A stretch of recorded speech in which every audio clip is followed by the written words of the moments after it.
Good afternoon, everyone, and welcome to the Atlanta Press Club. I'm Ken Foskett, and I chair your volunteer board of directors for the club. This evening's program, The Business of Climate Solutions, Local to Global, continues the Press Club's long and important role in fostering civic dialogue about the important issues of our day. Today, business leaders and journalists discuss sustainability and the actions Georgia businesses are taking to reduce their carbon footprints. On behalf of the Press Club's members, I would welcome to Georgia Tech President Ángel Cabrera and Delta Airlines CEO Ed Bastian for a conversation with our moderators, Maria Saporta of the Saporta Report and Nick Valencia from CNN. Welcome also to Georgia Tech faculty and staff here today, especially to university deans seated in the first few rows. Thank you all for being here, including Atlanta Press Club board members and the many journalists in attendance today. This event would not be possible without our sponsors. Today, our 2022 Newsmaker Leadership title sponsor is Delta Airlines. Our presenting sponsor is Drawdown Georgia, and our supporting sponsor is Southern Company Gas. We also recognize our friends from the recording these important discussions. If you would like to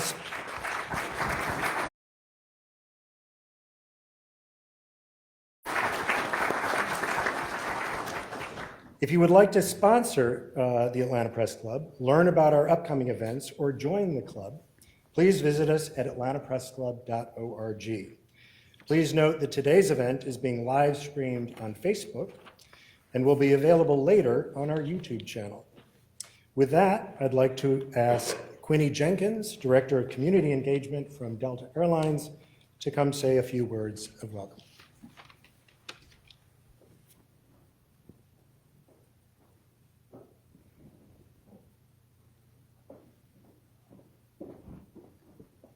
Well, hello there.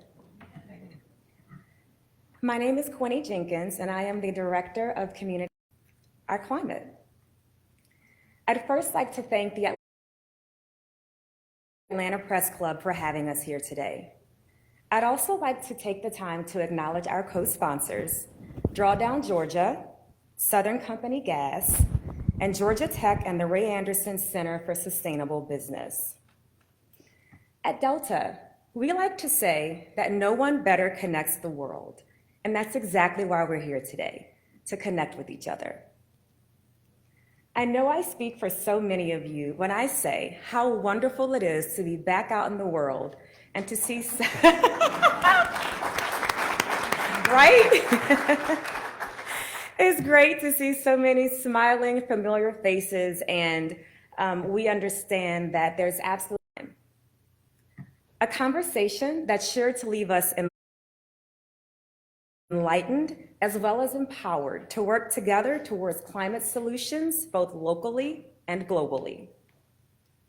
I do hope you're as excited as I am to hear directly from Georgia Tech President Ángel Cabrera and Delta Airlines CEO, and my CEO, Ed Bastian, as both leaders are making a huge impact in the fight to save our planet, both here in Atlanta and across the world.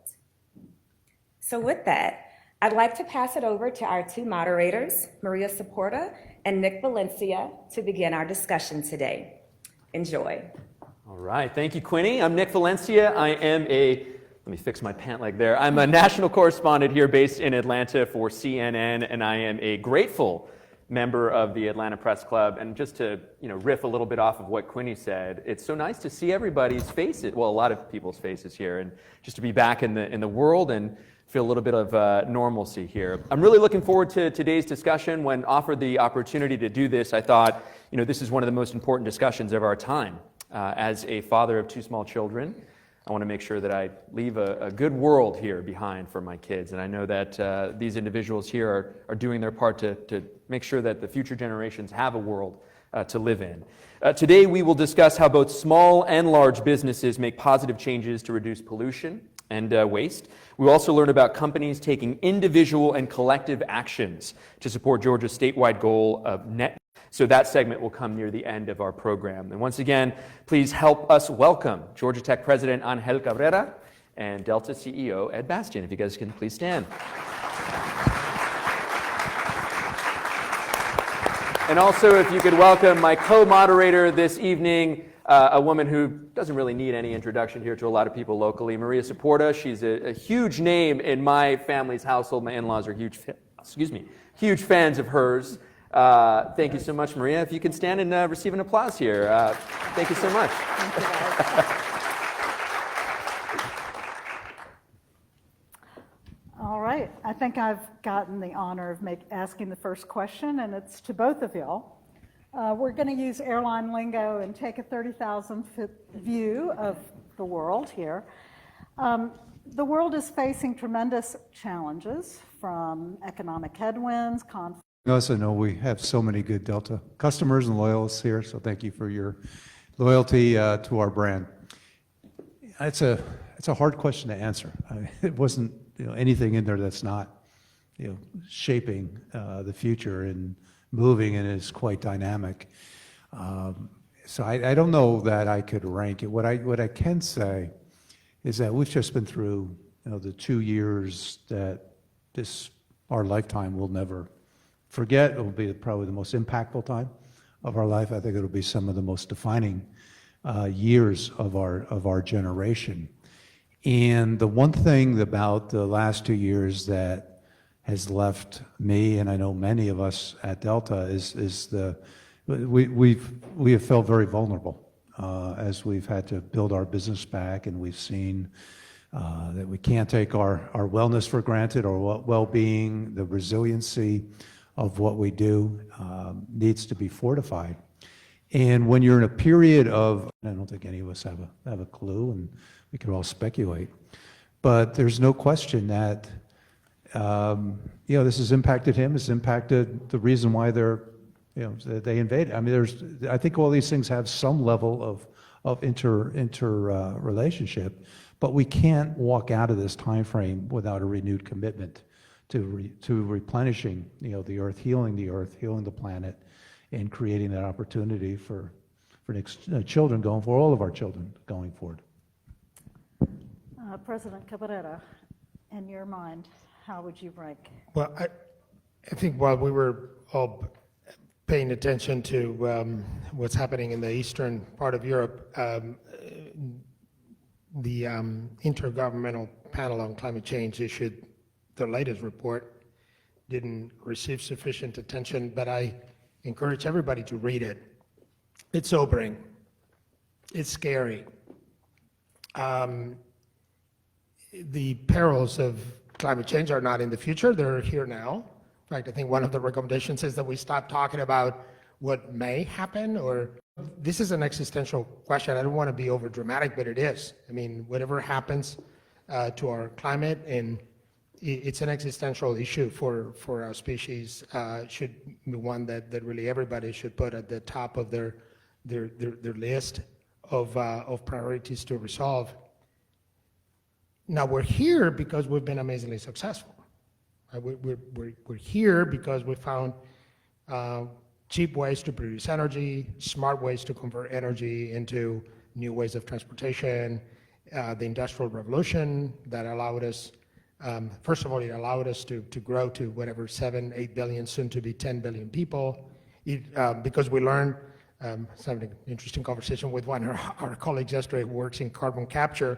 Says, we learned to capture nitrogen from air and turn that into fertilizers and feed 7 billion people.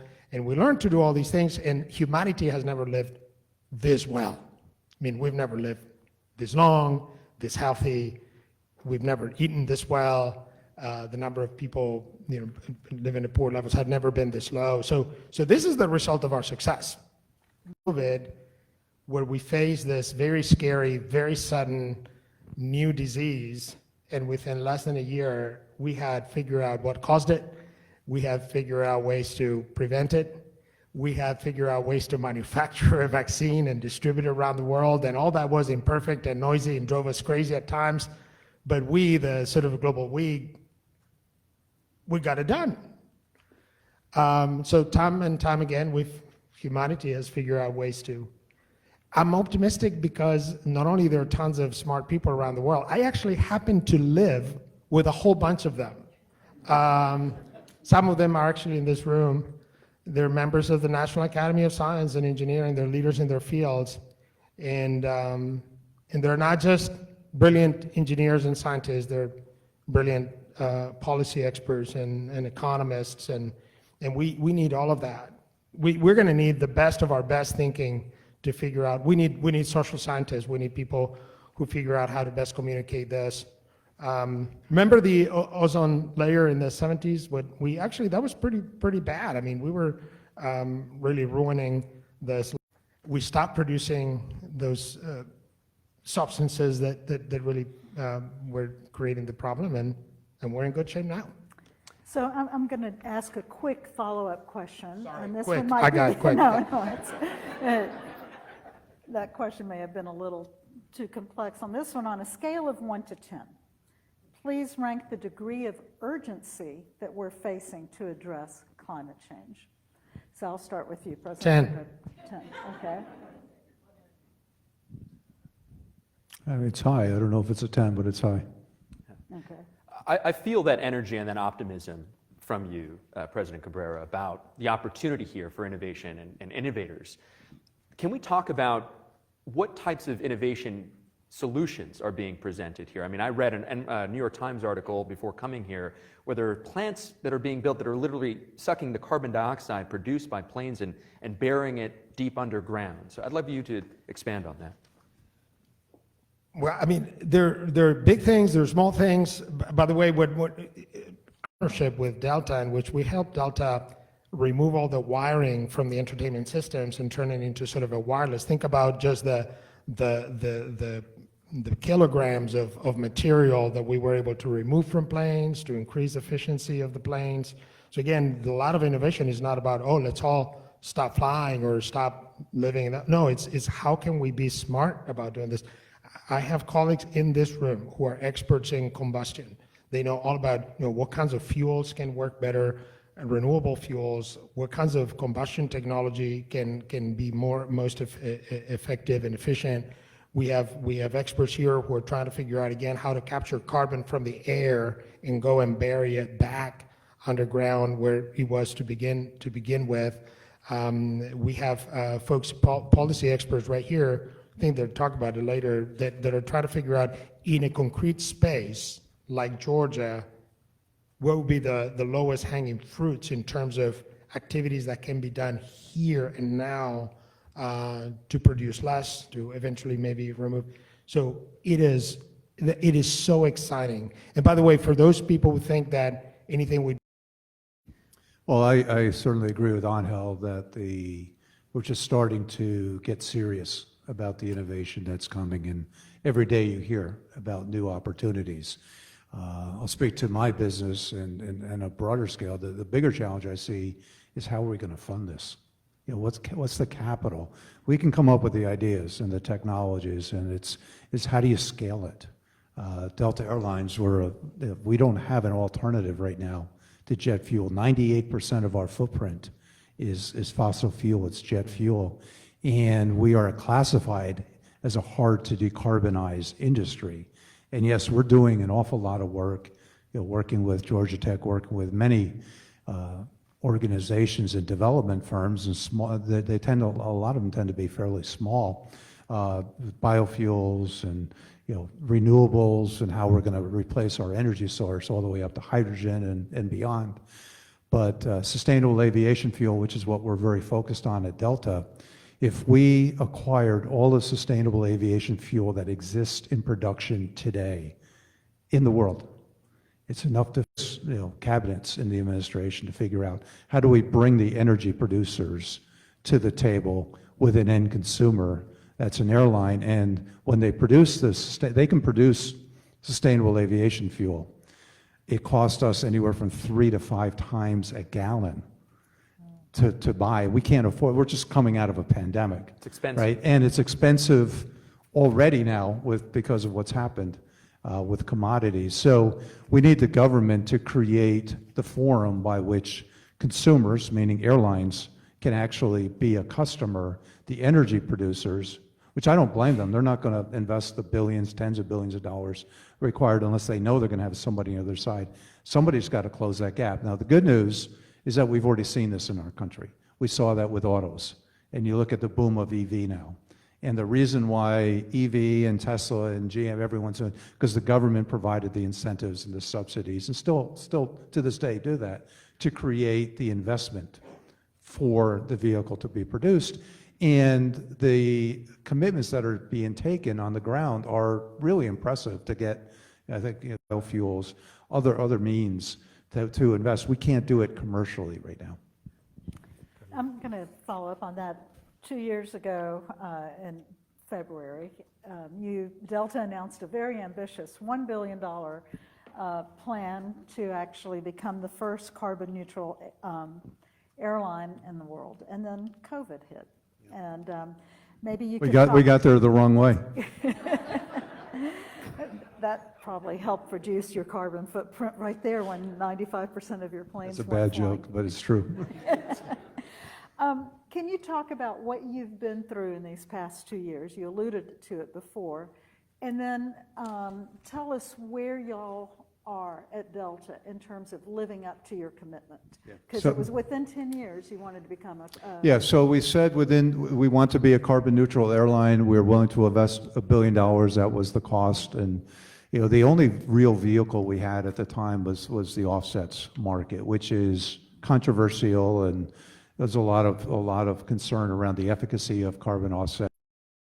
We still went out and bought, and we spent a lot of time investing in certified offsets to create the carbon neutral commitment, and we did the same thing in 2021, and I think that number is going to be in the $75 million range. So even at these reduced levels of flying, they're still pretty expensive.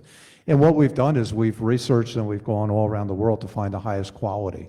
And so we're investing in reforestation projects and clean water projects and in many other parts of the world where we can find, but it's, as many companies are now racing to net zero, the marketplace is very tight for that, and the cost of these offsets have tripled and quadrupled, and to try to find a certified offset that is actually going to replenish the world nature's way is getting harder and harder to find. So we're committed on the $1 billion investment. We're not backing off of that. We're going to need probably to find, and we always knew we'd need to find more ways to offset. With offsets alone are just a very immediate, short-term, easy solution. We have to invest in the real technology and the real solutions, which was going to probably be I don't know. She's not here.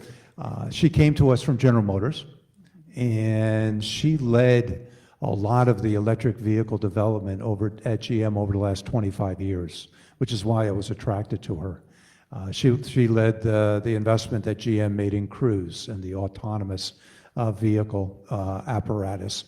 And when I spoke to her, I said, I need you to do for us in the sky the way you did on the ground for GM. And now people are competing over which electric car you want. So the manufacturers are now designing product that consumers want to invest in at affordable price points with government support, and now they're into how you're going to create the batteries and how are you going to create we need we can't use batteries to operate our planes. Our planes are way too heavy, but we need to have that same race, and it's probably going to take 20 years to get there, but we're on the journey, and that's why I reached out to Pam and I've hired her. President Cabrera, how does the Ray C. Anderson? A terrific partner because it is motivated by a company and a company's leader who understood the role of business in tackling some of these big issues. And so it's a perfect alignment. It's not just obviously a generous sponsor that is funding critical efforts, but it is a sponsor that is fully aligned with this mission and this vision that business has a key role to play and that business leaders have a huge role to play And it all starts when a business leader says, this is important, and I'm going to hire someone to lead the effort. And we don't know exactly where the solutions may be, and we know it's difficult. But you just heard CEO of one of the biggest airlines in the world saying, this is a huge deal, and we're going to do our part to solve it. And I think that idea of how do we make sure that new generation of business leaders have and share that attitude. A lot of the solutions that we're going to see coming forward are not just new technologies. It's not just the technology or the gadget, or it is the business model around that. All of these is not just, again, what happens in our labs, in aerospace engineering labs or mechanical engineering or in biology and so on, but it's also what happens in the business school, what happens in the policy school. By the way, if I asked you, my colleagues who I'm seeing in this room right now, they're from absolutely every discipline represented. I'm interested in how government is involved in this, and you touched a little bit on the federal government and the necessity for them to be involved in this. Specific here to the state level, this is a red state where some people may still deny that climate change exists, unfortunately. What kinds of political roadblocks are here for businesses, and in what ways have state laws challenged Delta in setting and reaching climate goals? Yeah, so we've focused our energy at the federal level because you can't tackle this state by state. This is big, and this has to be almost seen as an international level. And the good news for us is in the what's left of the Build Back Better agenda at the White House, all the way, but it's a great start. All right, and so we've got their ear. We've talked to the White House all the way through. We've talked to the Department of Energy, and we've talked to transportation, all of the cabinet agencies, and you've heard it, you've seen it. This administration is very focused on moving towards a green future, but it's expensive, and just doing it by mandate and forcing people to do it isn't going to be the answer. They got to create coalition, and so we're getting great reception, but we're a divided country, so it's not the state as much as the federal level divided. So I'm hopeful that whatever remains of Build Back Better or what it gets turned into, there's still going to be capital there for us to get started. Because I've talked to the energy producers, they're willing to go. They're willing to invest. And by the way, they already receive meaningful tax credits on renewable diesel and other products that are used on the ground. And so that's what we're competing with. They're going to make economic choices. If they can get a better deal, economic deal, to create renewable diesel to put in cars, they're not going to invest in my business. But government is not just good, but perhaps the only vehicle we have to create the right policy setting in which individuals, businesses, researchers, and others can come up with those solutions. And the levers that government has to enable that transformation are enormous. There is the research budget, where government injects hundreds of millions of, actually billions of dollars into places like Georgia Tech, about $1.2 billion, $1.3 billion. Most of that federal taxpayers' dollars come to this institution to help our scientists to do the work. So that's one lever you have. Pump resources into research. That research occasionally leads to commercially viable products. One of our colleagues, for example, Professor Gleb Yush, consumer incentives. The fact that when you buy your Tesla, or I drive a Chevy Volt, by the way. They don't make it anymore. It's an amazing car, by the way. But also I benefited from that. So government can create incentives. At some point, we're going to have to take, whether it's cap and trade or tax, and my economist, policy friends here will have very strong opinions one way or the other, but some of that is going to have to happen. That's going to create incentives. That is going to create opportunities for people. So government plays a huge role. Now, when you read the latest IPCC report, it's a long report, but it has chapters for different regions. It has one chapter dedicated to North America. One of the critical issues that are highlighted there, one of the biggest barriers that we have, and it's explicitly pointed out, is the political polarization, which is delaying urgent action. So somehow we need to get over this. I mean, our nature, the atmosphere, our climate, that's where the action should be. That's where the debate should be. But I favor less government, more private initiative. Fine, I favor more. That's where I hope the action goes, because government and policy absolutely will play a humongous role in getting us out of this. Could I just add something to Angel's good remarks? I also don't want you to think industry is not investing heavily in these solutions. I don't want to leave this at the footstep of government. We talked about fuels. That's a classic example where we do need a government bridge and a coalition. But we're investing at Delta as well as the other airlines, Boeing, Airbus, General Electric, Pratt Whitney, Rolls-Royce, tens and tens of billions of dollars a year on this topic in terms of new planes, new technology, new forms of propulsion, hydrogen, new solutions, because these companies know, particularly the engine producers know, that he or she who gets it right is going to have an incredibly viable alternative for the long term, and it's not the largest.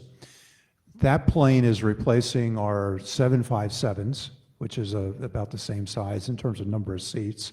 And we estimate that's going to be somewhere between 35 to 40% more fuel efficient than the plane is taking out. It's massive. We're investing. We're happy to invest in that technology. It's not built on sustainable aviation fuels, but it's making a big difference in the footprint. And every plane that we take, and this year we'll probably take about 75 new planes into our fleet, is coming about 20 to 25% on average more fuel efficient than the planes we retired. And because of the pandemic, we got rid of all of our really old equipment, the MD-80s and the MD-90s, which I know you'll miss, and some of the 717s and the 757s, 767s. But we actually got 2 years younger during COVID in terms of our overall fleet age, even 2 years later now. And that's huge efficiency, and that's huge energy. So we're doing our part, and I don't want it to appear that this is a government issue and we're helpless.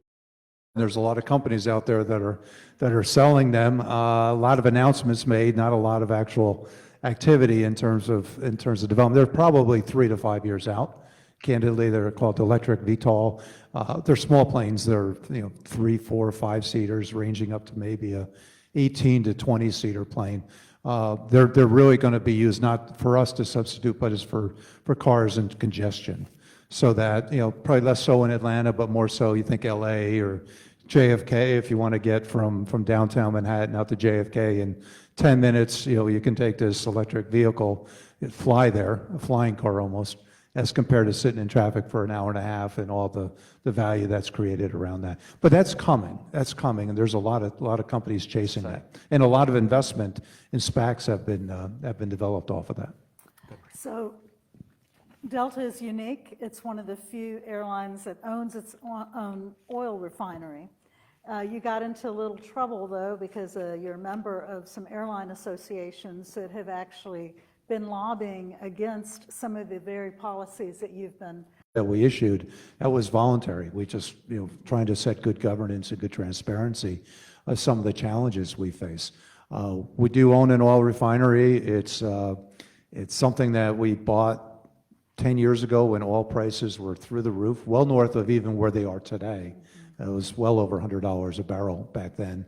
And all the oil refineries on the eastern coast of the United States were in the process of being closed because it was too expensive to operate.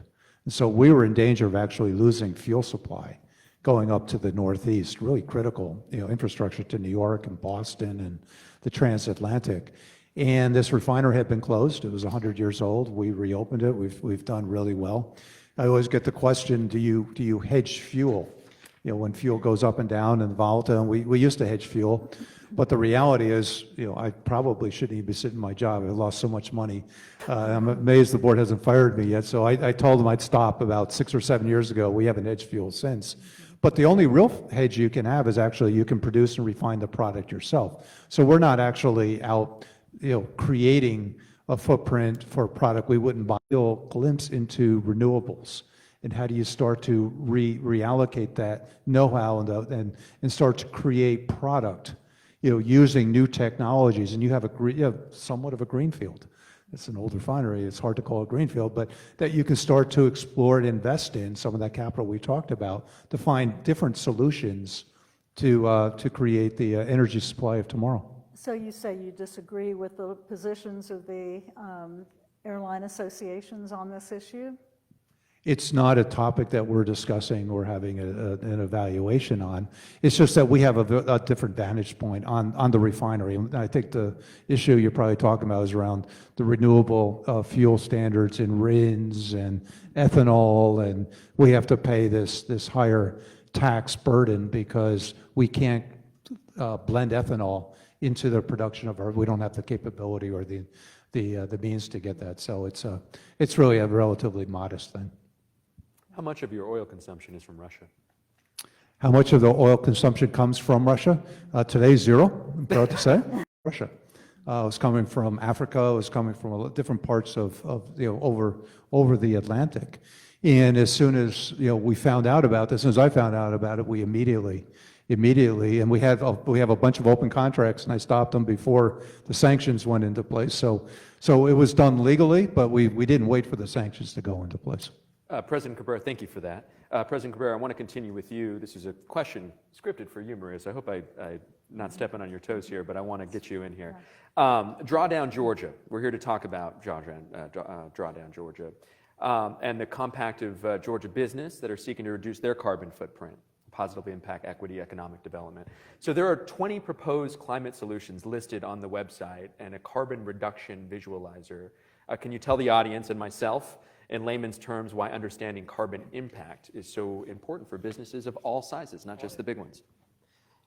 So climate change is not just when we talk about the sort of the global scale of the problem, sometimes it makes people be different in different contexts, because your economy mix is different in a place like Georgia, your population mix is different, your geography, the impact. So this is about both prevention, but also building resilience and how you're going to react, understanding how, for example, sea level rise is going to affect the coastal areas in Georgia. The effects are going to be different in different regions. So this is an effort to bring this global problem close to home. And the same thing with the business compact is to make sure that everybody understands everybody has a role to play. That this is not something for us to lean back and for somebody else to fix. Everybody has a role to play. So when you go to the website, it's also trying to provide feedback, so more immediately you know exactly, you can see the data, you can see, are we making progress or are we not making progress, what are the actions that are available. So in a way, it's an invitation for everybody to be to increase their agency. I feel like there was so much momentum with that young girl, Greta. Are you finding it hard to restart that momentum at all? About, you saw. So yes, but I think hopefully there's some lessons from the pandemic that can help us.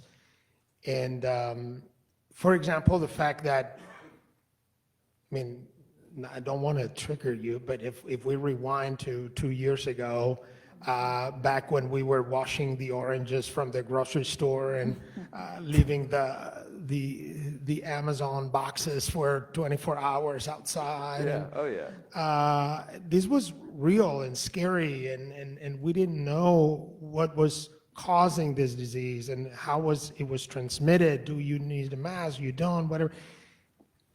Think about how we went from that and talk about an existential problem. This was scary. People were dying. We didn't understand this disease. 1 year. I don't take any of this for granted. 1 year. And this was a global collaboration, by the way. These were scientists in China who sequenced the virus, who made that sequencing available immediately on the internet. Laboratories in Europe, in the United States, and other parts of the world So to me, if there's anything we should learn from, we're smart people. That's what science does. That's what technology. And when we faced a scary circumstance of this new, we were able to figure out the solutions to that problem. If we did that, why not with climate change? So I honestly, I think that if anything, I hope that one of the lessons we get is an increased confidence and belief in science and technology. So you and I have run into each other almost literally on our bicycles at Piedmont Park. Tell me what changes you have made in your life, and Ed, I'd love for you to also talk, what changes you've done in your life to actually try and reduce your carbon footprint. Right. I mean, listen, there are aspects of my job, they are what they are. I have to fly. That's a part of my job. But there are other things where, for example, I live 3 miles from my office. Most of the days I bike today, or I walk if I can. And by the way, I don't do that as a sacrifice, by the way. That's my moment of Zen. So it builds into my own well-being. If one day I have to drive, I'm kind of in a bad mood, because my walk through Piedmont Park or my bike ride actually is refreshing. And so all these have been very good changes to my life. These are not sacrifices at all. And I've reduced my consumption of energy. I've increased my well-being. So, and that's minor, right? That's infinitesimal contribution, but it's many of us. It adds up. It adds up, yeah. And you, Ed, I know you Well, fly. We all know that. I fly, and I'm glad I fly. But I will tell you one thing I do when I fly, and I'd encourage you all, is to pack lighter. Okay, because by packing lighter and limiting what you bring, you save fuel, and it's your way in which you can make. It's not one thing. It's going to be a list of everything. And to your question, Nick, does the world get it? I can speak from the business community. The business community does get it. In fact, the business community has always gotten it. It just hasn't been politically supported at times. You have an administration in there, and you have, I think, a world that largely supports it now politically and through governance, but also through business. We've committed to getting to net zero by 2050 as a company. We don't have the pathway. If we did, we'd already be well on it. Everyone in our industry has committed the same way, and I think industry broadly is largely on that same goal. I'll give you. Ángel talks about the circular economy. I mean, a beautiful thing for those of you that fly in our premium products, going back home to Spain, say the next time you go, and you'll notice that your bedding and your comforter is made out of recycled plastic, 100% made out of recycled plastic, and that's all of our bedding is gone. We've eliminated basically plastics from our cabins as well as our airports and our lounges. Huge statement of electric vehicle, and we're already aggressively implementing that. I was in Los Angeles yesterday. We opened up our new LA terminal. Any of you going to LA, see it. It's really. I just came back from LA. Yeah, it's LA's a lot better than it used to be. Yeah. Did you see I mean, when we roll it out over the course of the next few months, you'll really start to see it come to life. But we have used that opportunity, just like in LaGuardia here in Atlanta, Seattle, Salt Lake, to completely modernize the entire fleet, ground equipment, in terms of electric usage. So there's many things that we are doing. And so I'm optimistic. I share Angel's optimism that if you were to ask me now, do I know how I'm going to get 50% of the way there by 2050? What I know today, I say, I do. And that's pretty darn good. From maybe 5 years ago, I would have scratched my head. We got to figure out the last 50%. And perfect is the enemy of progress right now. We're always going to try to get better, and we always need to continue to drive these incentives. One thing that I'll add is in terms of model. Yes, to anybody who wants to write anything about biking to work, I'm like, yes, I'll be, take my photo, take my video. anything I can do. The more people bike, the more. So one of the things we're doing at Georgia Tech in some of the people leading this work is we're now realize that perhaps one of the most important things we can do at Georgia Tech is to inspire that new generation, all those students who are now in our classrooms, who are going to go on and join the ranks of Delta or Google, Microsoft, whatever, and make sure they get there with a different mindset. And that means thinking differently about our own buildings, about the spaces about our public spaces, thinking about our practices. We just opened a couple of years ago the most unbelievable building. Is not far from here. If you have time after this, you can all go and watch it. The Candida building. You've been there. Yeah. It's a striking piece of architecture. It's a building. It's a living building, which is a huge standard to achieve. This building produces more energy than it consumes. It processes its own water. It has this unbelievable canopy of solar panels. I mean, it has everything you can think of. It's an unbelievable thing. Well, let's just build a building, put in the classrooms, the labs, and now we're asking ourselves, no, how we can do it so that building becomes an example. Still pains me, though, by the way, that all of our buses are diesel buses. Every time they drive, you just, but apparently they're like supply chain issues. The electric buses are coming. So We want to get to the, not to cut you off, I'm so sorry. We want to get to the audience questions. So thank you guys so much. Give them a round of applause. Thank you for your candid answers. We really appreciate that. For those of you out in the audience who do have a question, please raise your hand and an Atlanta Press Club board member or staff member will bring you a microphone. Are we still going to start with a question from Kelly here? Looking for guidance. Either way, I'll leave it up to the APC staff member to bring you guys a microphone and we'll field some questions here. Why don't we start? Kimberly. Yeah, why don't we start right here in the front? Kimberly, go for it. Okay, great. Thank you. Just curious, it's kudos to Georgia Tech for all the advances. Two questions, two-part question. Are we going to be able to make enough change in time? And second part of that is what can we do on an individual and media level or just on a community level to help break that inertia? So one a colleague in my prior institution, I worked at George Mason University in Virginia, and we had a colleague there who's an expert in climate change communications. He found one thing which I think was really interesting was at a time when no one believes what you hear in the news, we keep talking about climate change and people still think that it's not true. And one of the most respected spokespeople for where the news, to have the person insert commentary about climate change, and then you test afterwards, it is incredibly effective. So keep talking about, keep writing about climate change, keep looking for different spokespeople who may actually be able to affect, because what's essential again is that at least we as a society, we admit that this is a very important problem.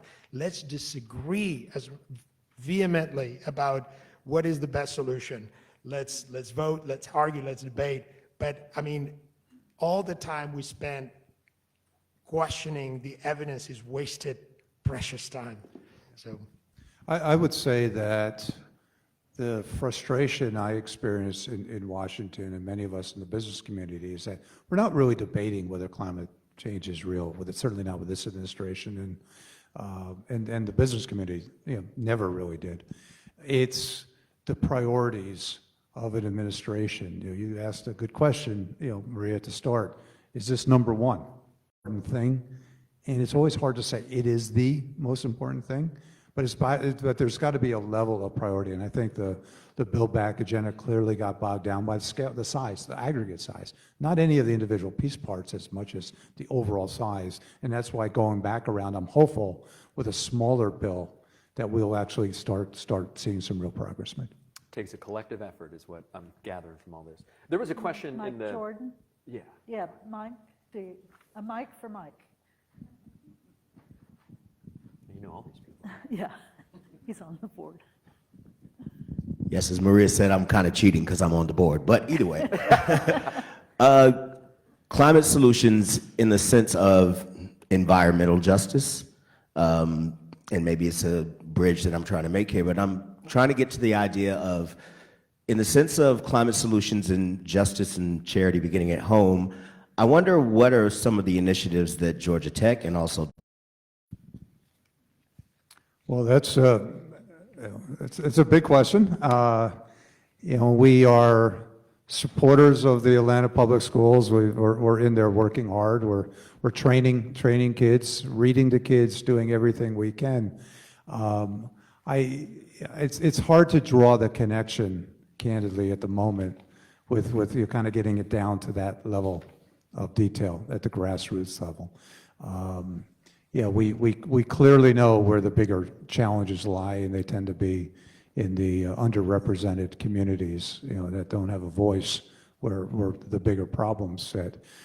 At Delta, we have a huge, diversity and inclusion investment that we're making within our company, but also within our community in many ways. And our pandemic and what we've been through this last couple of years hasn't stopped that investment. So we're active in the schools, we're active in the community at every level. You're gonna see Delta. Underprivileged communities, not just here in the U.S. and Atlanta, but around the world, are going to experience. So we have to really think as a global citizen, not just as a local citizen as well. I will add a lot of the even some recent research for my colleagues in public policy and economics, they're actually identifying a lot of areas where the effects of climate change are not uniform, even though we all suffer the consequences. Some people suffer more than others. I'll give you, just some small case, important though. Even studies in LA, it turns out poorer neighborhoods have a much sparser tree canopy, less shade, gets a lot hotter. It increases the cost of your bill to cool your home. Just a small example, but there are endless cases of situations where climate affects different people differently. And so I think that the whole concept of climate justice is a fair one. I try to take probably the leading of the real issues and cases that our students are confronting and helping solve during that program is in the local community in cases very directly related to climate justice. Our last question will go right here. We have time for one more. Really quick question. We've seen corporates in Atlanta get together to support innovation, in particular around something like Engage, where you're investing directly in startups and providing those connections. Do you think we could do the same thing with climate and sustainability, where corporates get together and invest together to sort of meet ends that are greater than just the corporate needs?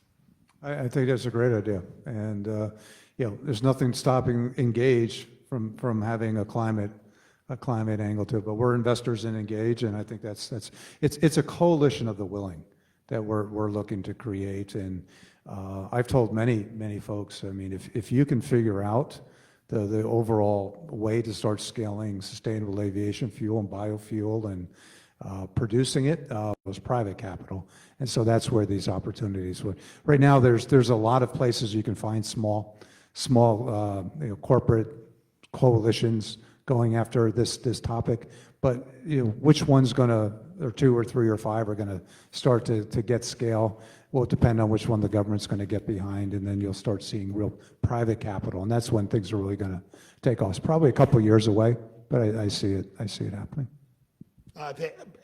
Just a terrific idea. I think the director of our Strategic Energy Institute was here a minute ago, and we're trying to precisely build a coalition of businesses to drive applied research, real solutions-driven research that answers specific problems that the industry is facing. But there's a ton of money to be made by smart entrepreneurs. I just mentioned the case of our colleague Gleb Yushin and their amazing business case, who's probably one of the most successful spin-offs of by a Georgia Tech faculty ever. And think about if we had all bought Tesla shares at some point early on.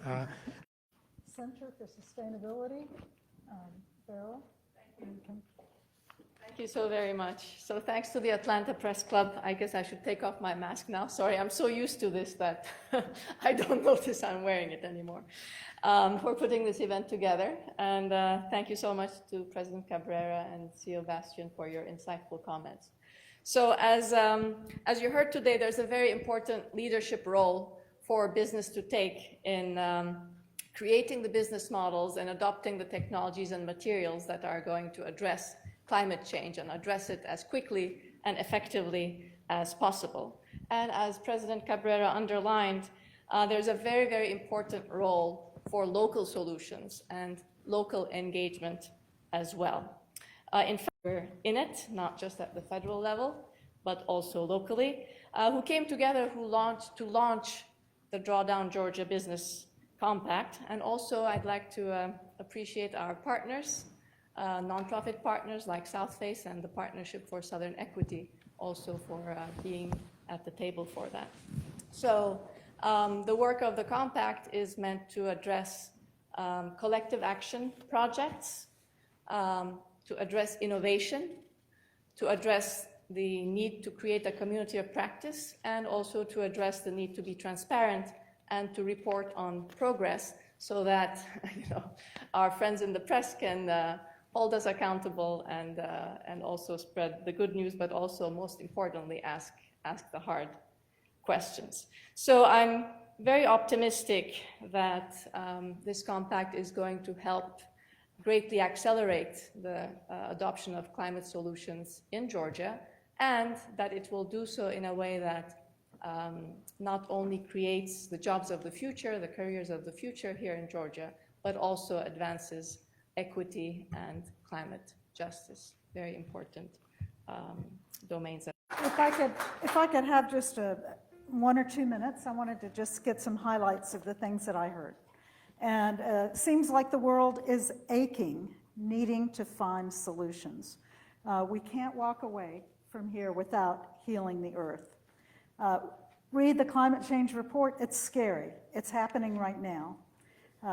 We're in a pretty big mess, but optimistic we can rise to the challenge. There are big things we can do, small things we can do. And how can we capture carbon from the air? It's so exciting to explore some of this, the research that's there. Have to focus on sustainable fuels and EV. Government needs to provide investment to this to solve some of these issues. Many companies are racing to net zero. It's become much more expensive to meet it. We need to do in the sky what we've done with cars and on the ground.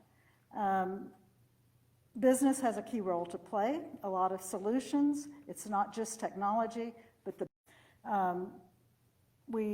the whole issue of Project Drawdown Georgia is an effort to bring these global issues close to home. We have lessons from the pandemic. We can have global collaboration. We are smart people. When we face a scary situation, we can rise to the challenge here. And then ideas, ride a bike, pack lighter, do all these things that you can do to make change. Perfect is the enemy of progress. Think differently about buildings, transportation. Imagine a better world.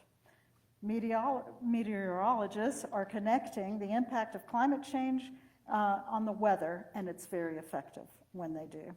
Let's not waste precious time. We are no longer debating whether climate change is real.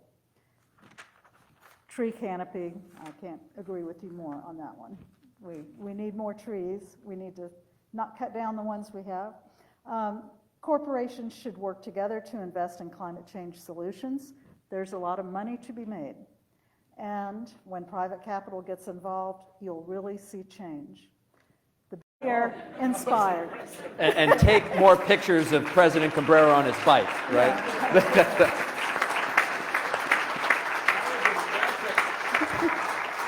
reporter. I mean, We want to thank all of you guys here who showed up, our audience in person and online, and as well another applause here for President Cabrera and Ed Bastian with Delta.